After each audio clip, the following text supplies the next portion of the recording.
Hi guys, welcome to my channel. आज मैं एक शॉर्ट सी वीडियो लेकर आई हूँ जिसमें मैं आपको बताऊंगी कि हैज़ और हैव कहाँ कहाँ इस्तेमाल किया जाता है।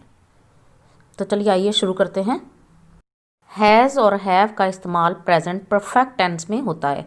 हैज़ यूज़ होता है ही के साथ, हैज़ यूज़ होता है शी के साथ, हैज़ का इस्तेमाल होता है इट के साथ और सिंगुलर नाउन के साथ। यानी भी किसी भी शख्स का नाम, किसी भी चीज़ का नाम सिंगुलर है तो उसके साथ हम हैज़ का इस्तेमाल करेंगे। इसी तरह प्रेजेंट परफेक्ट टेंस में हैव का इस्तेमाल भी होता है। हैव इस्तेमाल करेंगे हम वी के साथ, हैव का इस्तेमाल होगा यू के साथ, हैव का इस्तेमाल होगा दे के साथ और प्लूरल नेम्स के साथ। यानी कोई भी प्लूरल इंसानों के नाम, चीज़ों के नाम होंगे तो उनके साथ हम हैव का इस्तेमाल करेंगे। हैज़ और हैव के इस्तेमाल पर मैं पहले भी एक डिटेल्ड वीडियो बना चुकी हूँ जिसका लिंक मैं डिस्क्रिप्शन बॉक्स में डाल दूँगी, आप उसे भी जाकर ज़रूर देखिएगा।